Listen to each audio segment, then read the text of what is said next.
La televisión se metió en nuestras casas, sumando imagen a lo que había empezado la radio. En un viaje desde el blanco y negro fantasmal y borroso de los primeros tubos catódicos hasta la alta definición en brillante color de los LEDs. De aquella caja boba a la televisión inteligente on demand y el 3D. Desde los primeros canales generalistas hasta el conjunto de señales para todos los gustos, públicos y edades.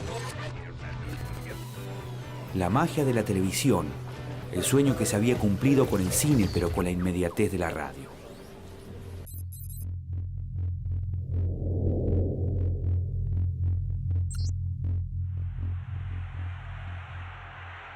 En el principio fue Evita. Yo tengo una sola cosa que vale, la tengo en mi corazón, me quema en el alma, me duele en mi carne y arde en mis nervios. Es el amor por este pueblo y por Perón. El 17 de octubre de 1951, una Eva Perón ya muy debilitada dio su último discurso en lo que fue la primera transmisión oficial de la televisión argentina.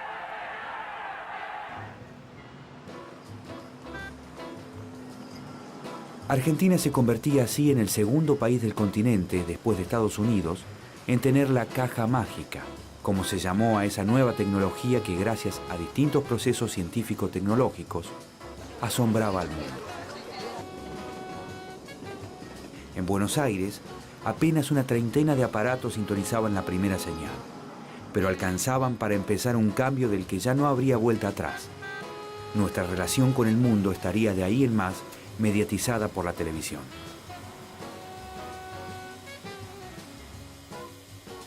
El impacto social de la televisión es central para entender la segunda mitad del siglo XX. Es decir, es de tal magnitud que resulta muy difícil entender la segunda mitad del siglo XX sin la televisión. La idea de televisar imágenes, es decir, ver imágenes a distancia, había empezado mucho tiempo antes. Primero, como profunda fantasía, luego, en forma de extraños experimentos. Uno de los primeros antecedentes fue el pantelégrafo, inventado por el abate Giovanni Caselli. El pantelégrafo no era muy parecido a una televisión, pero la novedad de convertir la imagen en pulsos eléctricos sirvió a un estudiante alemán llamado Paul Gottlieb Nipkow para crear en 1884 el primer sistema de televisión electromecánica. El disco de Nipkow tenía una serie de perforaciones que al girar escaneaban las imágenes por líneas y las convertía en una señal eléctrica. El aparato receptor, a través de un segundo disco sincronizado con el primero, las recomponía y proyectaba sobre una pantalla. Para fines del siglo XIX, otro alemán, con apellido de electrodoméstico, inventó los tubos catódicos. Con sus aparatos, Carl Ferdinand Braun logró transformar una señal eléctrica en puntos luminosos proyectados sobre una pantalla. Había logrado la base para lo que varios años después serían los receptores de televisión.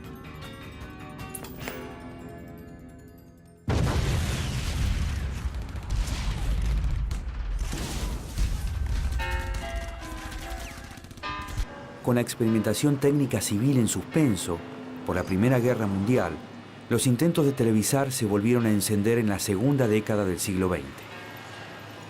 En 1925, el escocés John Logie Baird empezó a usar el método electromecánico de Nipkow para transmitir imágenes móviles. Pero ya en la década del 30, las grandes empresas estadounidenses intentaban desarrollar una televisión sin partes mecánicas, basada totalmente en el uso de tubos catódicos. Le faltaba aún un eslabón fundamental: el dispositivo de captación electrónica de imágenes. En 1934, Vladimir Sorokin, empleado de la compañía alemana Telefunken, inventó el iconoscopio, un captador de imágenes con sistema de escaneo totalmente electrónico. Así, Sorokin sentó las bases para las cámaras de televisión que se utilizaron por muchos años y dio el primer paso para la producción en serie de televisores con la marca Telefunken. La primera transmisión pública de televisión es la de Alemania en los Juegos del 36. Es una transmisión en realidad acotada, pero al mismo tiempo da cuenta del momento expansivo que tenía la técnica, el desarrollo técnico en Alemania. Para cuando estalló la Segunda Guerra Mundial, en 1939, se habían producido miles de televisores en Inglaterra, Alemania y los Estados Unidos. Estados Unidos tiene un interés tanto de los equipos de transmisión como claramente de los aparatos receptores, que es la otra pata que supone un mercado, digamos, expansivo durante toda esa etapa, ¿no? En nuestro país, Jaime Yankelevich, que había fundado Radio Belgrano en 1923, fue el primero en interesarse por el nuevo medio en desarrollo. Parte hacia los Estados Unidos y Europa en viaje de investigación y estudio el señor Jaime Yankelevich, presidente de la Asociación de Radiodifusoras Argentinas. Sabiendo don Jaime el potencial que tenía la nueva tecnología, habló con el general Perón y le propuso traer la televisión a la Argentina. Hoy los pueblos están muy esclarecidos en razón de los medios de comunicación, de la televisión, la radio, los diarios, las revistas, eso ha esclarecido las masas populares. Perón fue el primer presidente que captó el poder de los medios audiovisuales. Sin embargo, fue Evita la que tomó la iniciativa. Y sabían que don Jaime era el único que tenía la capacidad de manejar todo el medio de comunicación. Con la llegada de los equipos, y por pedido de Eva Perón, se empezó a trabajar para que la primera transmisión televisiva argentina fuera el acto del Día de la Lealtad Peronista de 1951. En los altos del Ministerio de Obras Públicas se realizan los trabajos de izamiento de la antena para transmisiones de televisión. A muy breve plazo llegarán a los hogares argentinos a través de la pantalla televisora todas las manifestaciones artísticos, culturales y deportivas en su más fiel expresión. La televisión es ya una realidad en la nueva Argentina.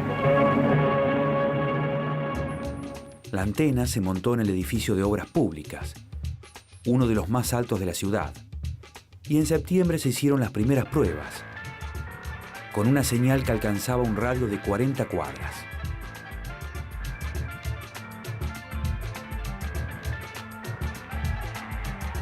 Finalmente, el discurso de Eva Perón, el 17 de octubre de 1951, inauguraba oficialmente la transmisión televisiva argentina. La señal la generaba LR3 Radio Belgrano Televisión Canal 7, con técnicos que venían de la radio. Se encontraba Enrique Susini en las cámaras, mi abuelo mirando a través de las cámaras y dirigiendo la transmisión, y en las cámaras estaban Samuel Yankelevich, Pancho Guerrero, el Globo Fontanals y Alberto Moneo. En una ventana del Banco Nación se pusieron dos cámaras que tomaban toda la plaza con la gente y otra se puso en el medio.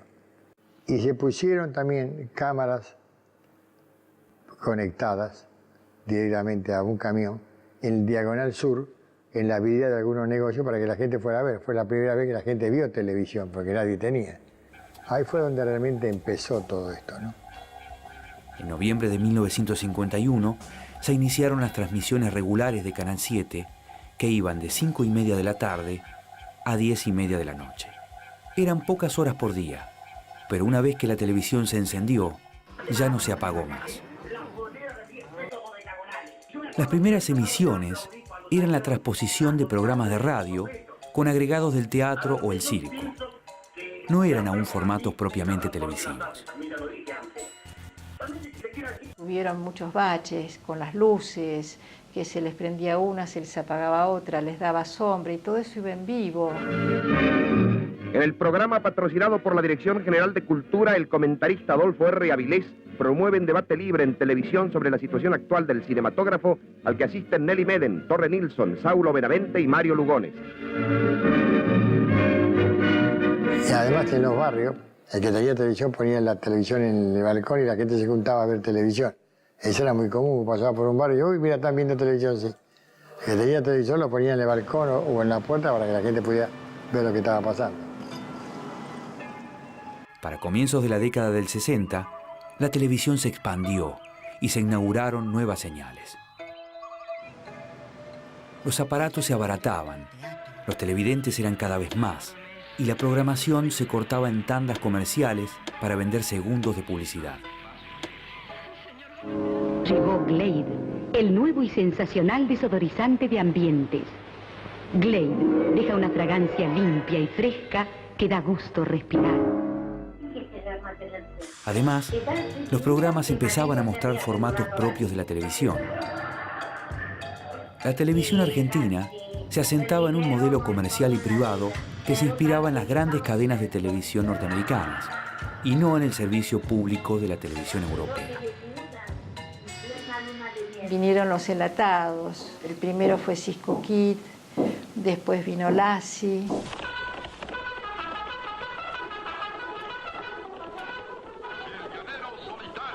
El Llanero Solitario, Rin Tin Tin. Todos tenían su patrocinante y tenían su característica especial, igual que en la radio. Para la década del 70, los cambios tecnológicos generaron un salto trascendental en la televisión. Los recursos técnicos de producción permitían grabar y luego editar. En la televisión se volvían natural notas que no iban en vivo. Telenoche. ¿Vos es donde estudian cientos de jóvenes actualmente? Bueno, supongo que en sus casas, en bibliotecas, ¿no sé? Sí, pero también en bares y confiterías. Por favor, ¿con ese ruido? Con ese ruido. Yo mismo hice una encuesta y les aseguro que tienen buenos motivos para que hagan eso. ¿Te sentís cómoda estudiando acá? Bueno, en general estudio en este lugar porque considero que en las bibliotecas se da un clima así de opresión. Ese invento tecnológico que transmitía imágenes nos había cambiado la vida. Algunos la empezaron a ver como una caja boba, otros como un espacio donde se podía educar, más que nada entretener y también informar. Para los más críticos, esa caja deformaba la realidad. Los fanáticos, en cambio, pensaban que solo le faltaba el color.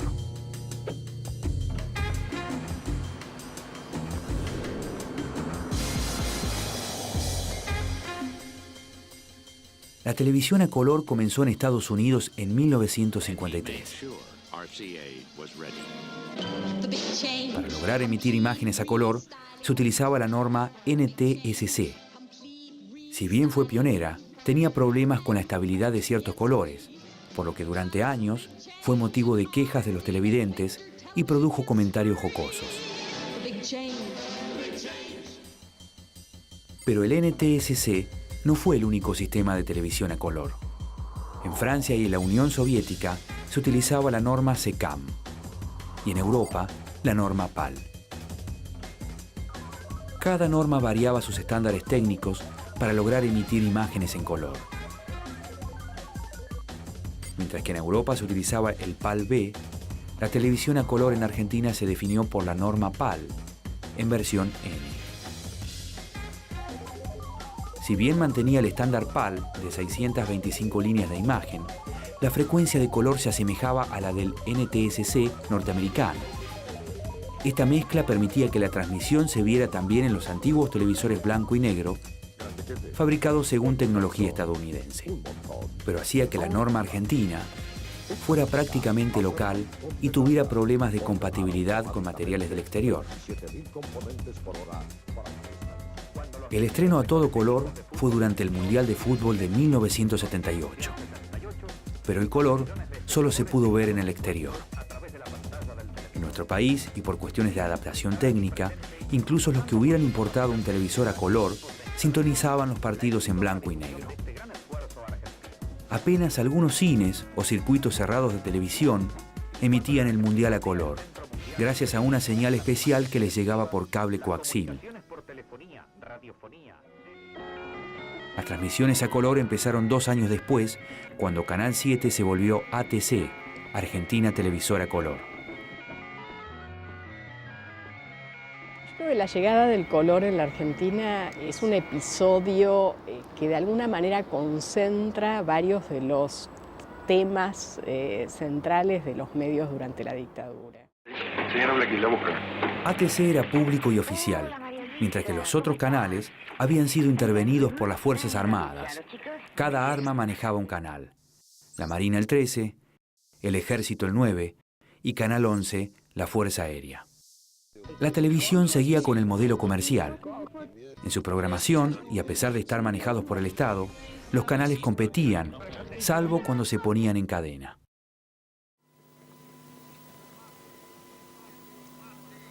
El combate de Puerto Argentino ha finalizado. Malvinas queda como el primer documento televisivo en color y de alguna manera funciona como una bisagra. Si uno ve la mayor parte de los documentales que se hacen sobre la dictadura después, esos documentales toman la dictadura en blanco y negro. El archivo que se utiliza es fundamentalmente en blanco y negro. Y a partir del 83 se utiliza archivo en color. Malvinas se utiliza alternativamente en blanco y negro y color, lo cual indica el momento bisagra que es para la historia argentina, pero también desde el punto de vista técnico para el manejo de esos archivos de televisión. Cuando volvió la democracia, la televisión la mostró a todo color. Los canales respiraron de nuevo, las listas negras se dejaron atrás y la televisión se destapó. Hitachi, qué bien se te ve. Hitachi, qué bien se te ve. Con Hitachi se te ve muy bien, muy bien. Hitachi, qué bien se te ve. ¡Qué bien! Hitachi, qué bien se te ve. La técnica seguía variando, los televisores nuevamente se agrandaron y decir 20 pulgadas se volvió una medida normal. Y si bien se había desarrollado en Estados Unidos varios años atrás, para mediados de los 80 hizo su aparición en Argentina un aparato que cambiaría la manera de mirar, de hacer y de pensar la televisión. El control remoto. El fenómeno hasta traía una palabra nueva. Había nacido el zapping. Se zapeaba entre pocos canales, pero entonces apareció la televisión por cable y el zapping estalló. Utilizado como alternativa en pueblos pequeños sin señal de televisión por aire, el cable ofrecía una mayor variedad de señales. Para fines de los 80, cuando los aparatos de televisión empezaban a estar en todos lados, el cable ya estaba también en las grandes ciudades. El cable es un dato técnico central de la historia de la televisión en Argentina porque tiene un desarrollo que no es equiparable al de otros sistemas de televisión en el mundo. Y eso tiene que ver con un modo de implementar la televisión, sobre todo en el interior, un modo de desarrollarse y una carencia también de la presencia de canales de televisión en muchas ciudades del interior. En la década de los 90, el crecimiento de los abonados al cable fue exponencial. Argentina se convertía en uno de los países con mayor penetración de la televisión por cable del mundo. Llegaron los canales de deportes, de noticias infantiles, de cocina, de películas, de series, de clásicos, de música, de telenovelas, de animales, de historia, de comedias, que emitían las 24 horas seguidas. El cable se desparrama, digamos, en la sociedad argentina, es decir, tiene un alcance que no tiene tan rápidamente en otras sociedades. Tiene un desarrollo que no es equiparable al de otros sistemas de televisión en el mundo, con un impacto social muy elevado. La televisión había cambiado, pero los canales de aire siguieron siendo los reyes. Se sintonizaban de manera gratuita y tenían las figuras más reconocidas y una mayor producción. Así es que mantuvieron su carácter generalista, con programación para todas las edades y variedad de intereses. Pero tuvieron que adaptarse a la nueva realidad. No tenían que competir contra 1, 2, 3 o 4 canales, sino contra decenas. El contacto físico, es decir, la presencia de cuerpos, de caras, de voces, de miradas en la televisión es un dato fundamental para entender el tipo de creencia que la televisión construye. La televisión había profundizado su modelo comercial. A pesar de algunas tentativas previas, recién a mediados de la década del 2001-2010 empezaron a surgir opciones públicas de televisión estatal, educativa y cultural.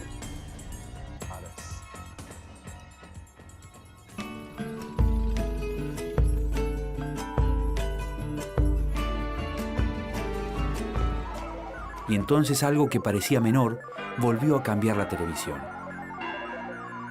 En 1988 había aparecido el primer aparato LCD y desde ahí lentamente se empezó a mejorar. Su pantalla era plana, tenía más calidad y lo más importante, era rectangular. La televisión había sido históricamente cuadrada, pero ahora crecía por los costados. Tenía que ver con otro cambio profundo. Lo que era analógico se volvió digital. Hay formatos estándar, hay formatos de alta definición, hay formatos digitales.